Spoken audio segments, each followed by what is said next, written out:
effect must be contained in the cause, even many scientists don't accept. In fact, modern science is a very curious development. When science began its own march in the 15th, 16th centuries, it started with the idea that you have got to explain everything in terms of causality. This was a revolt against religion. Science began as a revolt against religion because religion tried to explain the world coming out of nothing. Christian religion, which was very powerful in the West, maintained that God created the world out of nothing.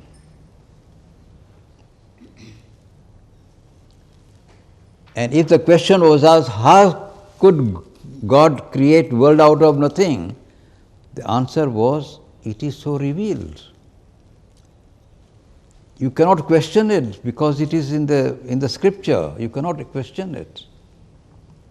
Therefore, when scientific thought began in the West, it said we cannot accept merely because it is given in the scripture that God that create the world can come out of nothing. And they said that actually nothing can come out of nothing. You must always give as a cause. For anything that happens, you must give a cause. And therefore, the beginnings of science were rooted in the theory of causation. In fact, when Bacon, he was the first important philosopher of science. He said, what is science? His answer was, science is a process of induction. And what is induction? Induction is a process of reasoning in which you arrive at a conclusion which is universal, but you derive this conclusion which is universal from the observation of particulars. You take a few examples, and when you observe those few examples, you arrive at universal conclusion. It's a leap, as it were. From observation of particulars, you make a leap into the universal on two conditions. You can make a leap from particular to universal, provided that you fulfill two conditions. Provided you show the operation of the law of causation and the law of uniformity of nature. That nature is always uniform. And in nature, there is no miracle. Everything happens because of the cause. And the cause and effect are causally connected. Causally means necessarily connected. There is a necessary connection. Oxygen and hydrogen, if you combine, there is no escape from the production of water. Necessarily it will follow. This necessary connection was emphasized by the theories of science at that time, to begin with. That there is a causal connection such that given the cause, effect must be produced. Only then you can derive from the particular examples and conclude it is operation, it can be operated all over the world, because uniformity of nature. What operates here in this particular part of nature will operate all over the world. Because of uniformity of nature and because of the universal law of operation of the causation law, you can leap from particular to the universal. So at that time, science insisted upon the operation of the law of causation. Today, the latest theories of science maintain that there is no such thing as causation. It's quite a different scenario today.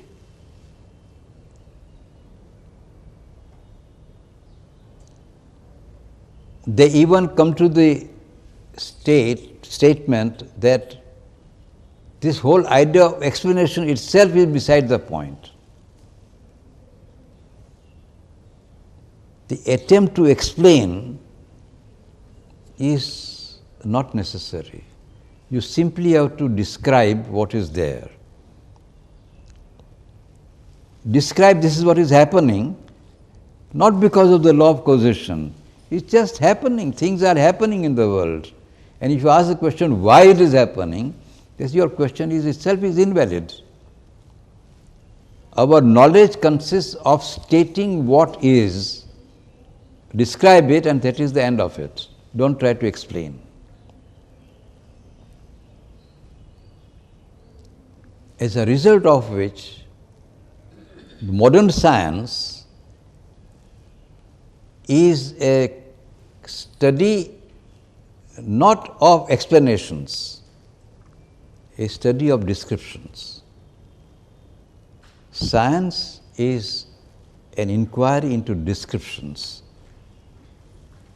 And according to this latest theory, philosophy is unnecessary, is absolutely something that can be dispensed with. Not only that, but philosophy, what is philosophy? Explanation? What is explanation? What is the meaning of explanation? The word explanation itself is questioned. What is explanation? Modern scientists who go to the extreme, they say, "What? I don't understand the word explanation." Because explanation means that there must be a reason. But there are no reasons in the world at all. There is simply a movement and there are only things happening. This is the latest mood of science. In that latest mood of science, what Sri Aurobindo says here may seem to be completely irrelevant. If you say that modern science only describes that life has evolved in matter and mind has evolved in life, that is enough to explain why life must evolve in matter and why mind must evolve in life. To ask a question, explain, is irrelevant. You simply describe.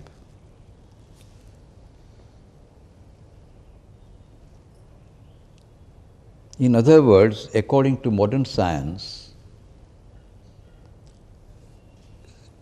knowledge consists of taking cognizance of what is happening. Do not ask the question why it is happening, how it has happened. It is happening. That is knowledge. Knowledge is only knowledge of what is happening, that is all.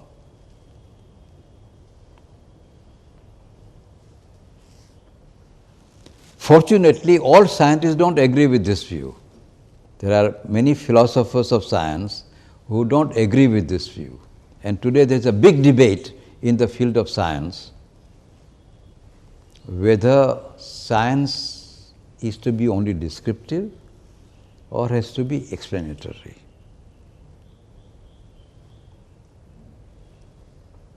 Sri Aurobindo has discussed this question in detail in the first chapter of the second volume. If you open this second chapter, the first chapter of the second volume,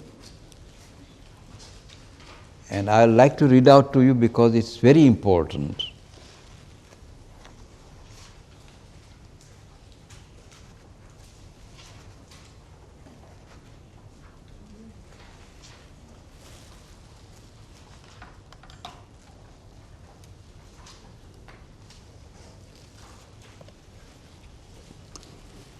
The Life Divine is a great book also because of the reason that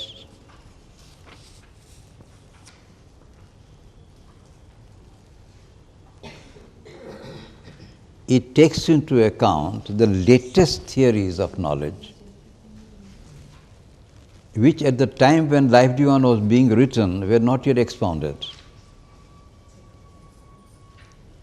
But he had foreseen those theories already, and he has given a full account of them and has dealt with them. So that even today, the arguments of this book are as modern, ultra modern as they ought to be for a contemporary mind. So, if you, I don't know what is the page number in your book, huh?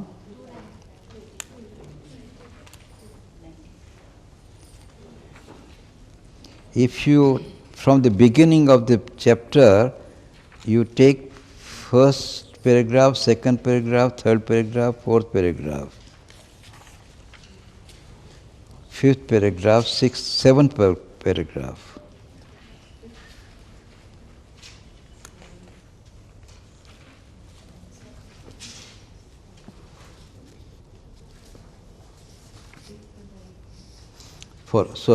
Fifth paragraph.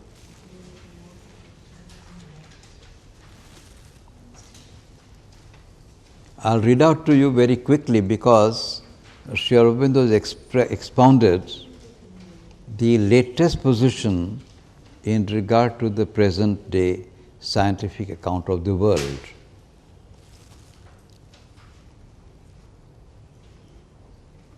Actually, to our science, this infinite or indeterminable existence reveals itself as an energy known not by itself, but by its works. This is the latest theory of science. Even energy cannot be known, we can only infer it because of the results that we see. This energy throws up in its motion waves of energism, and in them a multitude of infinitesimals. These, grouping themselves to form larger infinitesimals, become a basis for all the creations of the energy. Even those farthest away from the material basis, for the emergence of a world of organized matter, for the emergence of life, for the emergence of consciousness, for all the still unexplained activities of evolutionary nature. On the original process are erected a multiple of processes which we can observe, follow, can take advantage of many of them.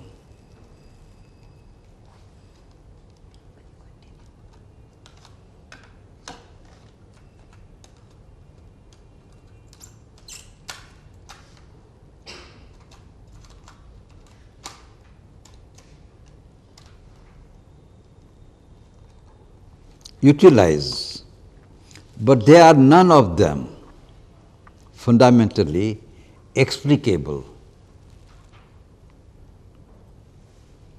We know how now that different groupings and a varying number of electric infinitesimals can produce or serve as a constituent occasion, miscalled the cause. For here there seems to be only a necessary antecedent condition for the appearance of larger atomic infinitesimals of different natures, qualities, powers. But we fail to discover how these different dispositions can come to constitute these different atoms. How the differentia in the constituent occasion or cause necessitate the differentia in the constituted outcome or result. We know also that certain combinations of certain invisible atomic infinitesimals produce or occasion new and visible determinations quite different in nature, quality and power from the constituent infinitesimals.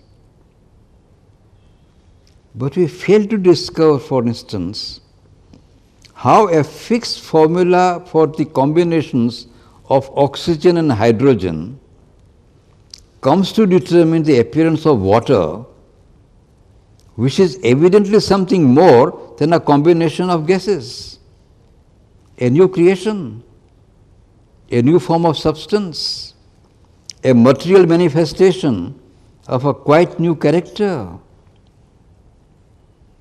We see that a seed develops into a tree.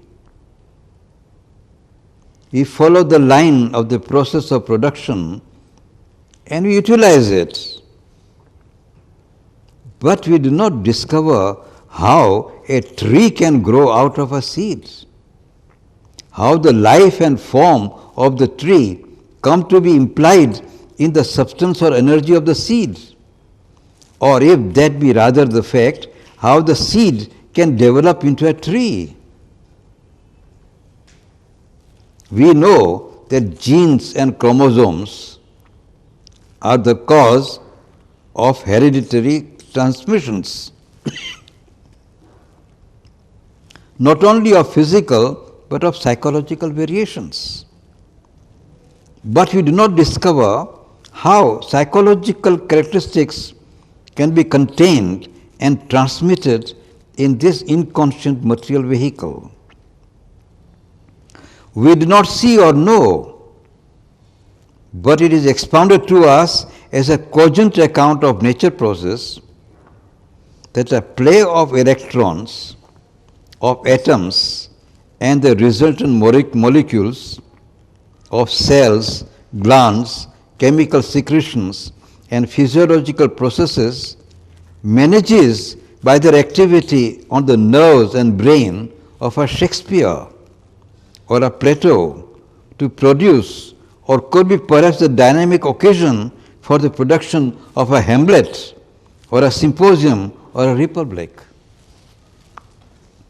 But we fail to discover or appreciate how such material movements could have composed or necessitated the composition of these highest points of thought and literature.